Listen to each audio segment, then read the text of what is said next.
들을 격려합니다. 11월 25일은 그 열매를 거두는 날이 되어질 수 있기를 주님의 이름으로 축원합니다. 에브리데이 112 영적 고지를 점령해야 되겠죠. 그런데 선물과 구호를 외침으로 영적 고지가 점령될까요? 먼저 점검할 사항은 없는 걸까요? 이것은 비단 이 전도만의 문제는 아니에요. 개인의 삶에 있어서도 그렇고 가정에도 생업도 그렇습니다. 만나는 사건들이 많고 또 풀어야 되고 해결해야 할 문제들이 있기 때문에 그렇습니다. 마음을 다잡고 또 구호를 외치면서 몇 가지 방법을 시도하면서 부딪혀 나가면 해결될까요? 인생이 막막할 때 성경은 우리에게 무엇을 교훈하고 계실까요? 오늘 우리에게 성경은 한 사람을 말씀하시면서 교훈하고 계십니다. 그 사람은 이삭입니다. 이삭도 어렵고 또 힘들고 난감한 일을 겪은 사람입니다. 이삭은 출생부터 독특하고 특별한 사람이죠. 아브라함이 100살이나 되어서 얻은 귀하고 귀한 아들입니다. 아브라함의 아내 사라가 90세가 되어서 죽을 각오로 낳은 아들이니 이 부부에게 얼마나 소중한 그런 아들이었겠습니까? 무슨 말로도 이 아들을 향한 그 부부의 사랑, 그 부모의 사랑을 표현할 말은 없을 것입니다. 지극한 사랑을 독차지하며 살았던 이삭의 삶은 특별했습니다. 아브라함과 이삭과 야곱, 이 세 족장 중에서 유일하게 가나안 땅을 한 번도 떠나지 않고 살았던 사람은 이삭뿐입니다. 그는 가나안 땅에서 태어났고 가나안 땅에서 살았고 가나안 땅에서 죽었습니다. 이삭은 일생 동안 단 한 번도 가나안 땅의 경계를 벗어나 본 적이 없습니다. 이 점에서 그 이삭이 하나님의 말씀을 잘 지켰던 신실한 믿음의 사람, 이렇게 이삭을 소개해 드리고 싶지만 꼭 그렇지만은 않습니다. 이삭이 연약한 성품을 지니고 있었기 때문에, 그래서 그가 가나안 땅을 떠나면 다시는 돌아오지 않을 것을 하나님께서 아시고 이삭이 떠나는 것을 막으셨던 것이다 라는 생각이 더 많기 때문에 그렇습니다. 아브라함이 애굽으로 내려갈 때 하나님 막지 않으셨습니다. 아브라함도 애굽으로 내려갈 때가 있었죠. 그런데 하나님 그를 막지 않으셨던 하나님이 이삭이 애굽으로 내려가려고 할 때 막으십니다. 아브라함도 이삭의 아내를 구할 때 이삭이 가나안 땅을 떠나는 것을 허락하지 않습니다. 이삭은 창세기 인물 중에서 가장 수동적인 인물이고 또 조용하고 또 차분한 삶을 살았던 사람으로 우리가 볼 수가 있습니다. 아버지 아브라함이나 아들 야곱처럼 파란만장한 무용담도 없고 모험여행도 떠나본 적이 없습니다. 닥쳐온 사건 앞에 약한 이삭의 모습을 우리는 늘 봅니다. 그래서 이삭에 대해서는 더 애착이 갑니다. 우리와 많이 닮았기 때문에 그렇습니다. 하나님은 그렇지만 이삭에게 큰 복을, 놀라운 복을 주십니다. 창세기 26장 12절부터 15절 말씀에 보면 하나님께서 주신 복에 대해서 말씀을 하고 계십니다. 우리 한번 같이 읽어보면 좋겠습니다. 창세기 26장 12절부터 같이 봅니다. 이삭이 그 땅에서 농사하여 그 해에 100배나 얻었고 여호와께서 복을 주심으로 그 사람이 창대하고 왕성하여 마침내 거부가 되어 양과 소가 떼를 이루고 종이 심히 많음으로 블레셋 사람이 그를 시기하여 그 아버지 아브라함 때에 그 아버지의 종들이 판 모든 우물들을 막고 흙으로 메웠더라. 얼마나 엄청난 부자가 되어졌는지 성경은 아주 경탄하는 것처럼 이렇게 말씀을 합니다. 100배나 창성하고 왕성하고 마침내 거부가 되고 양과 소가 떼를 이루고 있고 종도 힘이 많았다, 그렇게 말씀을 해요. 그런데 바로 이 일 때문에 이삭은 사람들에게 애굽계의 시기와 질투의 대상이 되어집니다. 그리고 사람들에게 미움을 받습니다. 그래서 블레셋 사람들이 그를 시기하여 그 아버지가 아브라함 때에 그 아버지의 종들이 판 모든 우물을 막고 흙으로 메웠더라, 그렇게 말씀하고 있어요. 상상해 보세요. 사람들이 뜰을 지어 다니면서 애매하게 이삭의 아버지 아브라함이 팠다는 우물들을 찾아내가지고 모조리 흙으로 메워버리는 것입니다. 씩씩거리면서 어디에 있는 거야? 어디? 이삭의 애비가 팠다는 우물이 어디 있는 거야? 남의 나라 와서 저렇게 부자가 돼도 되는 거야? 틀림없이 우리 민족에게서 빼앗거나 아니면 착취해서 부자가 된 것 아니겠어? 뭐 이렇게 엉뚱한 이야기들을 하면서 화를 내고 분풀이 하듯이 그 아버지 아브라함의 팠던 우물들을 찾아내고 그 아버지의 우물에서 더 이상 이익을 얻지 못하도록 흙으로 다 메워버리고 만 거죠. 그러니까 이삭이 얼마나 큰 미움을 받았는지를 알 수 있는 그런 대목입니다. 사랑하는 여러분, 제일 힘든 것이 관계죠. 미워하는 사람이 생겼습니까? 중노동하는 것입니다. 힘도 있어야 미워해요. 미워하는데 너무 힘들어요. 그런데 더 힘든 것은 미움을 받는 거예요. 눈총을 받고 손가락질 당하고 또 못 들을 말을 듣고 견딜 수가 없지요. 그래서 이런 일이 인생의 길을 틀어버리는 중대한 변수가 되기도 합니다. 이삭의 소유가 너무 많아지니까 질투한 주변 사람들 때문에 아비멜렉은 억지로 이삭을 이주토록 합니다. 이삭도 어쩔 수 없이 가족과 모든 종들과 소유물과 재산을 거느리고 그 땅을 떠납니다. 농사짓던 땅은 어떻게 됐을까요? 물론 빼앗겼을 것입니다. 무슨 씨앗을 심던지 100배가 나는 땅입니다. 그 땅을 두 눈 멀쩡히 뜨고 다 빼앗기고 말았어요. 하지만 거기서 다시 100배의 결실을 얻을 수 있을까요? 그건 글쎄입니다. 하나님의 도우심 없이 그게 가능하기나 했겠습니까?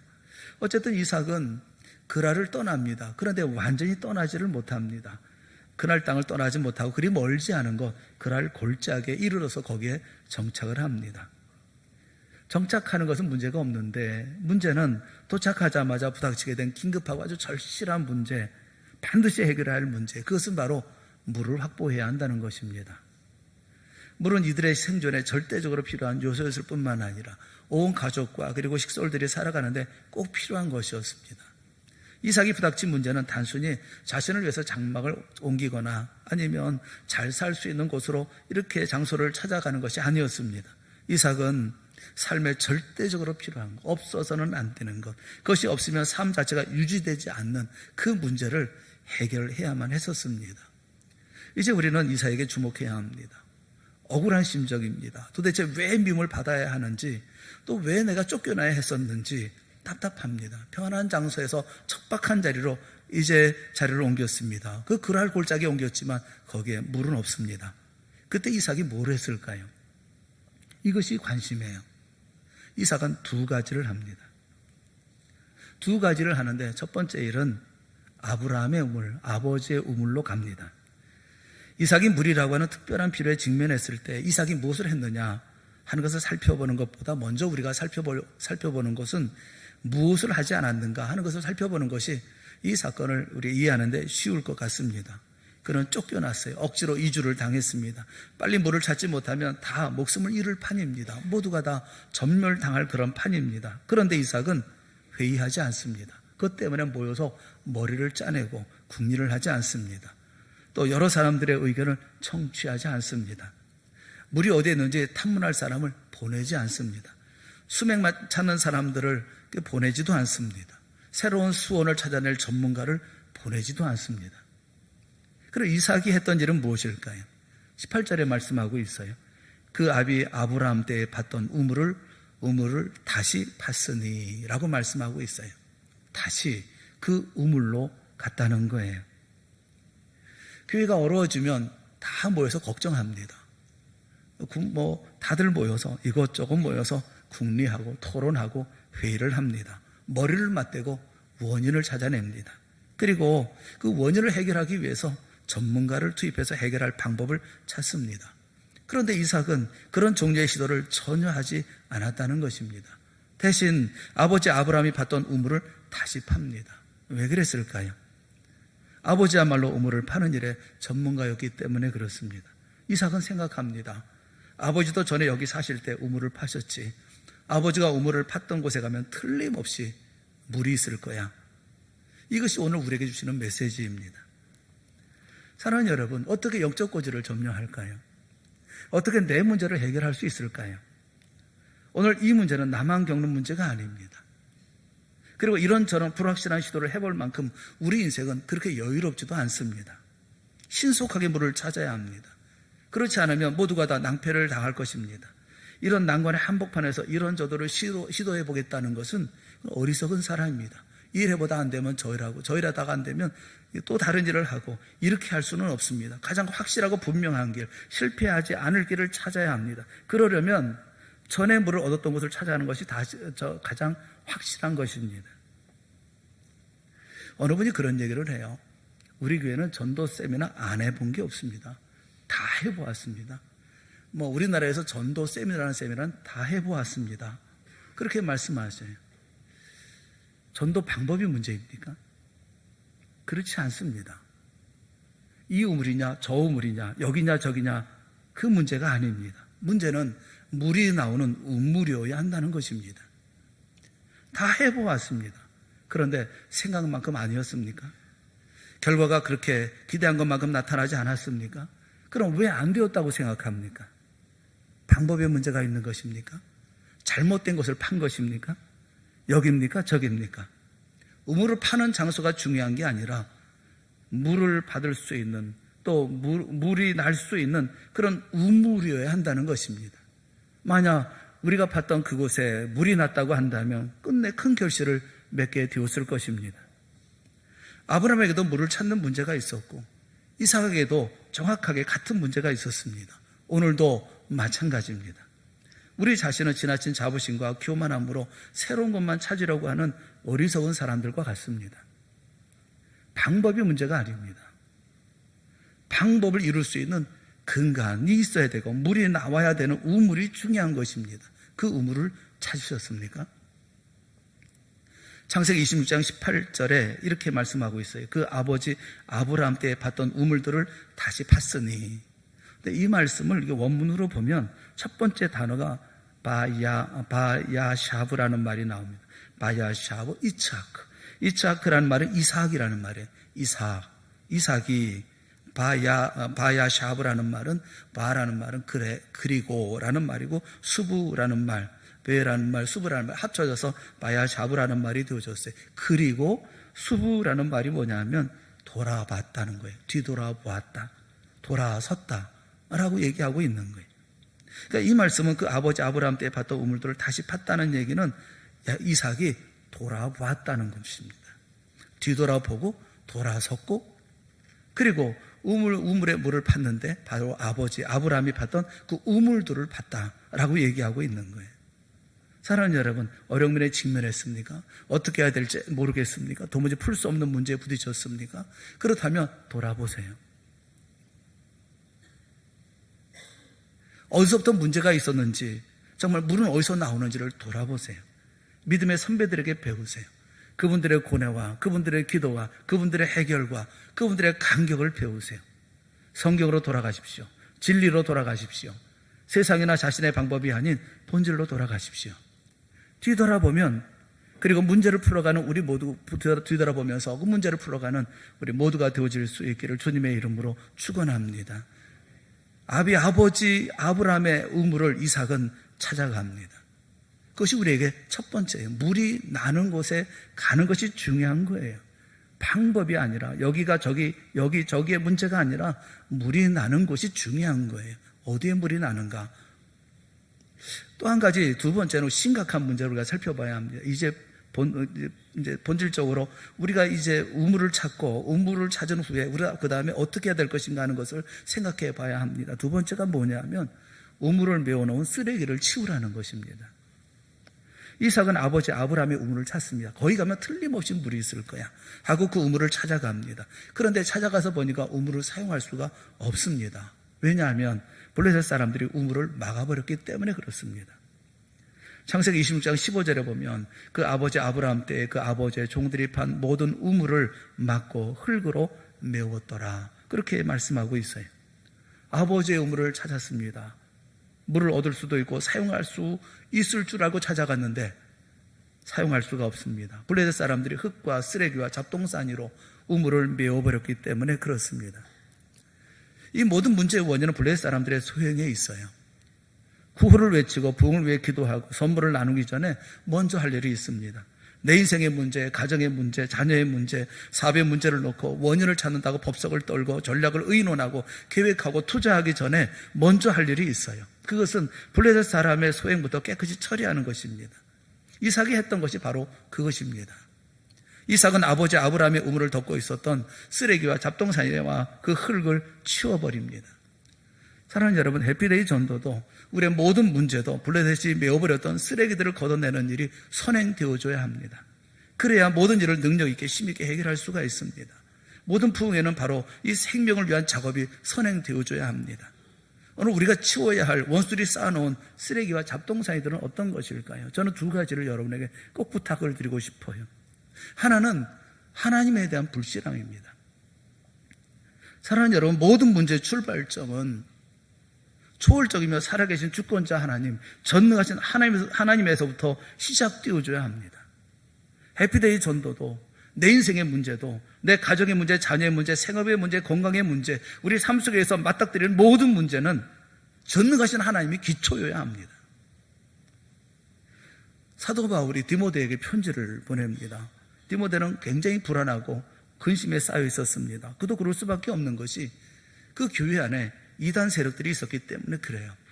육체의 부활은 없고 영적인 부활만 있다고 얘기하고 있는 잘못된 이단 사설을 퍼뜨리면서 성도들의 믿음을 흔들어대고 있는 성경은 악성 종양 같은 자들, 후메네와 빌레도라는 이 무리의 계속된 도전 때문에 디모데는 골치 아프고 힘들었습니다. 많은 성도들이 현혹되어지고 넘어지고 있었습니다.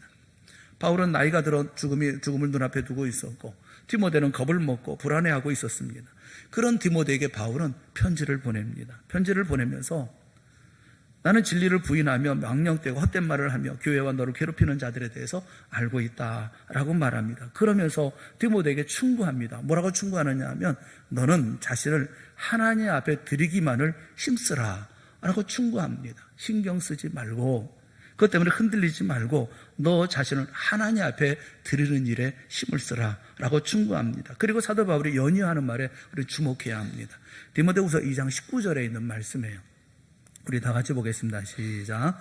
그러나 하나님의 견고한 터는 섰으니 인침이 있어 일러스되 주께서 자기 백성을 아신다 하며 또 주의 이름을 부르는 자마다 불에서 떠날지어다 하였느니라.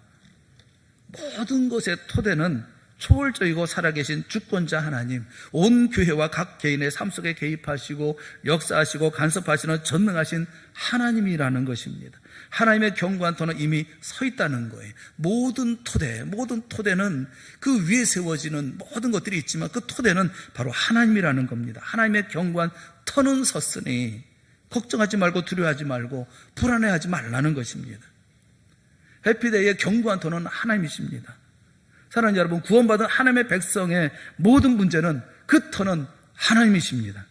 가정과 사역의 터는 전능하신 살아계신 하나님이신 것입니다. 오늘날 교회 두드러지게 나타난 특징 가운데 하나는 바로 이 진리, 하나님의 견고한 터 위에서 출발하지 않는다는 것입니다. 이 진리를 믿지 않는다는 것입니다. 교회도 그렇고 가정도 그렇고 인생의 삶도 그렇습니다. 모든 것을 계산기를 두들려가면서 이야기합니다. 걱정도 숫자를 보면서 걱정합니다. 기쁨도 다 숫자를 보면서 기뻐합니다. 하나님은 교회나 가정이나 인생 어디에도 설 자리가 없어 보입니다. 이렇게 하나님을 무시하는 한 우리는 결코 어떤 부흥도 회복도 해결도 경험할 수가 없는 것입니다. 하나님을 믿지도 못하는 가운데 드려지는 기도는 시간 낭비일 뿐이고 그저 그런 종교 행사일 뿐입니다. 하나님 믿지 않고 드려지는 예배는 형식적이고 기계적인 일일 뿐입니다. 그런 삶에는 하나님과의 생생한 접촉도 없고 딱히 자신도 그렇게 기대하는 내용도 없는 것입니다.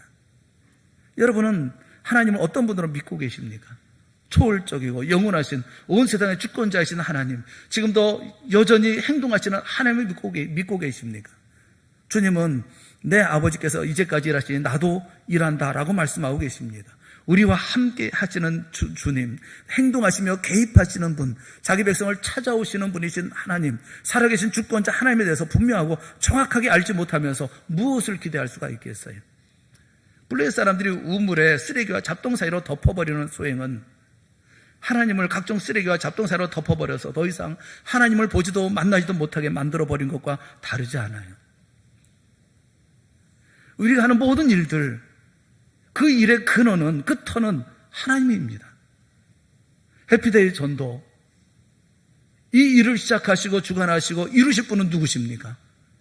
하나님입니다. 결코 여러분들이 아닙니다. 왜 여러분들이 걱정하십니까? 왜 두려워하십니까? 그 나치 전범자들이 뉴른베르크에서 전범 재판을 할 때 똑같이 다 같이 한 말이 있습니다. 전범 재판을 받으면서 이 전범자들이 했던 말이 무엇이냐면, 저는 죄가 없습니다 라는 말입니다. 저는 죄가 없습니다. 저는 상관의 명령에 따랐을 뿐입니다 라는 말입니다. 그러나 여러분, 그렇지 않습니다. 사람에게는 선택권이 있고, 그리고 자기의 선택에 대해서 책임을 져야 합니다. 가장 큰 선택은 하나님을 믿을 것인지 불신할 것인지 하는 선택입니다. 이 선택은 우리가 사는 날 동안 매 순간, 매 사건, 매 상황마다 나는 하나님 믿고 따를 것인지 세상의 충고를 믿고 따를 것인지 결정해야 하는 선택사항입니다. 하나님을 믿을 것입니까? 나를 믿을 것입니까? 사랑하는 여러분, 다시 물을 얻고 싶다고 한다면, 생존의 갈림길에서 모든 문제를 풀려고 하면 진정 이 문제부터 해결을 해야 합니다. 하나님을 믿고 신뢰하고 의지하는 우리 모두가 되어질 수 있기를 주님의 이름으로 축원합니다. 해피데이 전도를 이루실 분도 하나님이시고, 우리 가정과 생업과 자녀의 모든 문제를 풀어주실 분도 해결하실 분도 우리 하나님밖에는 없습니다. 하나님을 믿는 일이 우리 가운데 우선 되어줘야 되는 것입니다. 살아계시고 역사하시는 하나님을 의지하고 믿고 우리가 이 일을 시작해야 되는 것입니다. 하나님을 신뢰하는 것, 하나님을 확신하는 것, 그리고 믿고 그 가운데 순종하며 나아가는 것, 그래서 우리의 인생을 만들어가는 우리 모두가 되어질 수 있기를 주님의 이름으로 축원합니다. 두 번째, 한 가지 더, 또 한 가지는 성경에 대한 불신입니다. 계시의 말씀, 성경을 부인하는 것입니다. 우리 가운데는 나는 성경을 부인하지 않아, 난 성경을 믿어 라고 말할지 모르지만, 여러분 곰곰 생각해 보세요. 내가 하나님의 말씀을 믿습니까? 성경을 믿고 의지하고 성경의 말씀 따라 삶을 살아가고 계십니까? 성경이 말씀하는 삶의 진리의 말씀, 삶을 이루어갈 방법에 관한 말씀, 옳고 그름을 분별할 기준으로서의 말씀, 이 성경을 우리는 신뢰하고 확신하고 그 말씀을 따릅니까? 아니면 무시합니까?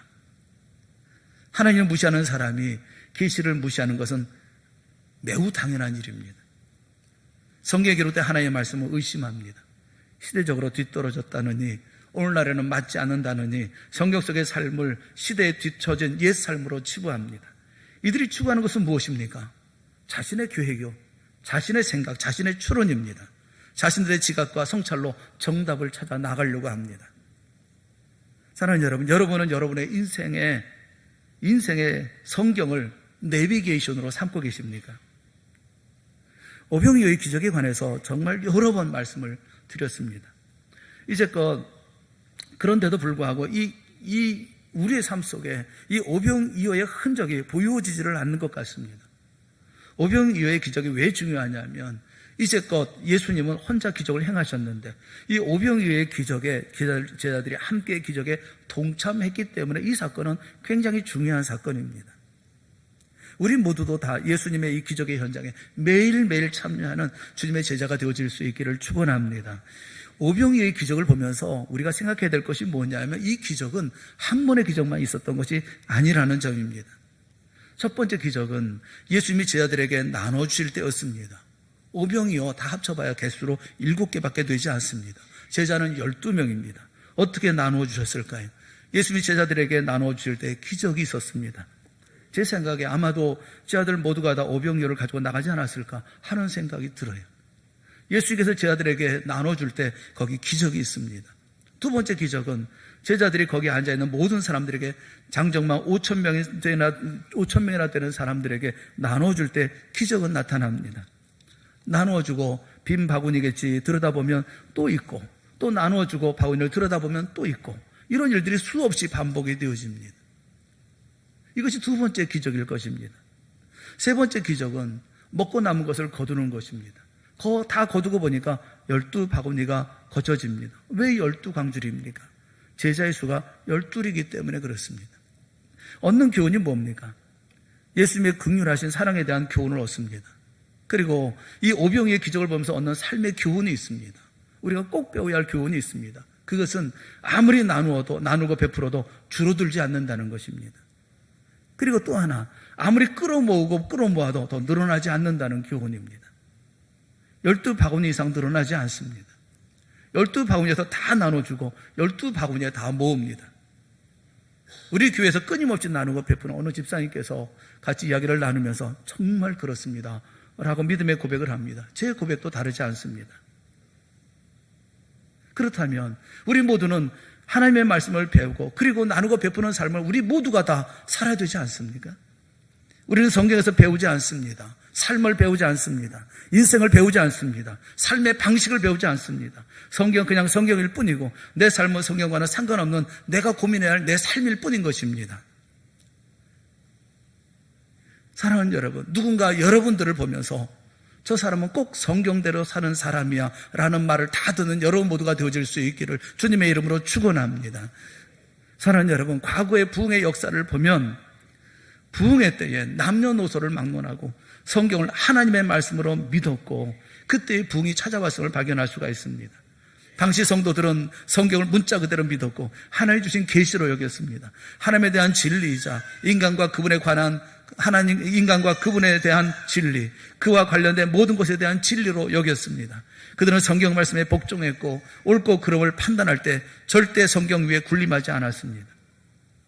오늘날 사람들은 성경의 권위를 무시합니다. 자신들의 견해와 자신들의 계획과 자신들의 지식과 자신들의 경험, 자신들의 철학과 과학과 학식을 위시한 모든 것을 내세웁니다. 초자연적인 역사를 무시하고 기적을 믿지 않습니다. 그래서는 생명의 부흥은 결코 일어나지 않습니다. 블레셋이 메운 이 악한 의심들을 제거하십시오. 하나님의 말씀을 믿으십시오. 그 하나님의 계시의 말씀에 기록된 성경을 읽으십시오. 그 말씀에 따라 살며 그 말씀대로 순종을 하십시오. 답답한 일을 만났습니까? 하나님의 말씀 성경을 읽으십시오. 억울한 일을 만났습니까? 하나님의 말씀, 진리의 말씀 성경을 읽으십시오. 도무지 내 힘으로 해결할 수 없는 상황에 직면해 있습니까? 하나님의 말씀 성경을 읽으십시오. 성경의 권위가 내 속에서 회복되어질 수 있기를 주님의 이름으로 축원하는 것입니다. 이삭은 계속해서 우물을 팝니다. 땅을 파는 곳마다 생수가 넘쳐납니다. 생명은 생명을 낳습니다. 부흥은 다시 부흥을 이루어갑니다. 사랑하는 여러분, 하나님이 우리와 함께 계시다는 사실은 막연한 것이 아닙니다. 세상 사람도 다 보고 있고 볼 수가 있습니다. 하나님이 함께 계시다는 것은 하나님의 백성의 가장 강력한 경쟁력입니다. 우리가 이 땅에서 살아가는 가장 능력은 하나님이 함께 하심을 보여주는 것입니다. 심지어 아비멜렉과 아우삭과 비골도 와서 손을 내밀 수밖에 없을 정도였습니다. 하나님이 함께하는 사람은 세상이 어찌할 수 없는 것입니다. 하나님을 의지하십시오. 그리고 하나님을 바라보십시오. 하나님을 기초하십시오. 하나님으로 말미암아 이 모든 일을 감당하십시오. 그리고 하나님의 말씀대로 사십시오. 그럴 때 우리는 모든 역사를 이뤄나가는 사람이 되어질 줄로 믿습니다. 로마서 8장 37절부터 39절에 있는 말씀을 우리 한번 다 같이 읽어보았으면 좋겠습니다. 다 같이 보겠습니다. 시작. 그러나 이 모든 일에 우리를 사랑하시는 이로 말미암아 우리가 넉넉히 이기느니라. 내가 확신하노니 사망이나 생명이나 천사들이나 권세자들이나 현재일이나 장래일이나 능력이나 높음이나 깊음이나 다른 어떤 피조물이라도 우리를 우리 주 그리스도 예수 안에 있는 하나님의 사랑에서 끊을 수 없으리라. 아멘. 우리를 우리 주 그리스도 예수 안에 있는 하나님의 사랑에서 끊을 수 없으리라. 그러나 이 모든 일에 우리를 사랑하시는 이로 말미암아 우리가 넉넉히 이기느니라. 그리스도인은 하나님과 함께하는 증거의 삶을 누려야 합니다. 새 주인을 둔 노예는 자유인이다 라는 말이 있습니다. 이것은 로마의 격언입니다. 새 주인을 둔 노예는 자유인이다. 어떤 노예에게 주인이 셋이 있다면 그 노예에게는 사실상 주인이 없는 것과 마찬가지라는 이야기입니다. 여러분, 우리의 주인, 나의 주인은 누구입니까? 하도 많아서 셀 수가 없을 지경입니까? 아니면 오직 성삼위 하나님 한 분이 나의 주인이 되시는 것입니까? 전능하신 하나님을 믿으십시오. 하나님의 진리의 말씀, 성경을 내 삶의 내비게이션으로 삼으십시오. 겸손하십시오. 오만하지 마십시오. 아버지 아브라함의 우물을 덮었던 온갖 쓰레기와 잡동사니와 흙을 걷어내고 생수를 만나십시오. 생수를 만날 때 우리는 해피데이의 전도를 통한 생명의 회복과 부흥의 역사가 일어나게 되어질 줄로 믿습니다. 동시에 해피데이 전도를 통해서 우리 모두가 새롭게 회복되고 생명의 역사가 함께 일어나는 주의 역사가 일어날 줄로 저는 분명히 믿습니다. 걷어내십시오. 그리고 그 생수가 나오는 그 우물에서 모든 일을 시작하십시오. 그 생수를 통해서 하나님 앞에 감사하고 하나님과 함께하고 내 아버지가 섬겼던 하나님, 내 할아버지가 섬겼던 하나님, 내 선조들이 섬겼던 하나님, 그 주님을 위해서 목숨을 내걸고 순교했던 그 주님과 함께하는 믿음의 역사가 일어날 때 해피데이 전도의 놀라운 열매는 맺어지게 되어질 줄로 믿습니다. 여러분의 가정의 모든 문제는 해결되게 되어질 줄로 믿습니다. 그 우물에서 걷어내고 하나님을 만나고 성경 말씀을 통해서 진정한 믿음의 역사를 만들어가는 우리 동상교회 승리하고 이기고 마침내 하나님의 영광의 역사를 드러내는 귀한 교회가 되어질 수 있기를 주님의 이름으로 축원합니다. 기도하겠습니다. 사랑의 하나님 아버지, 은혜를 감사합니다. 우리로 하여금 눈뜨게 하여 주시옵소서. 방법에 매달리지 않게 하여 주시옵소서. 우리가 누구의 일을 하고 있는 것인지, 어떤 일을 하고 있는 것인지, 누구의 도움 가운데 있는 것인지, 우리와 함께하는 분은 어떤 분인지를 결코 잊지 않게 하여 주시옵소서. 우리의 모든 삶의 근원도 우리 주님이라는 것 잊지 않게 하여 주시옵소서. 현상을 보고 낙심하고 좌절하고 절망하고 원망하는 우리가 되지 않게 하여 주시옵시고, 포기하지 아니하고 주님과 함께하는 끝까지의 삶을 살아가는 마침내 주의 영광의 역사를 드러내는 우리 모두가 되게 하여 주시옵소서. 주님께서 이삭을 복 주셨던 것처럼 우리에게도 이와 같은 복으로 채워 주실 줄을 믿습니다. 심령과 가정과 우리 교회에 이런 풍성함의 놀라운 역사가 나타나고 이루어지고 열매 맺게 하여 주시옵소서. 예수님의 이름으로 간절히 기도드리옵나이다. 아멘. 우리 찬송가를 바꿔서 497장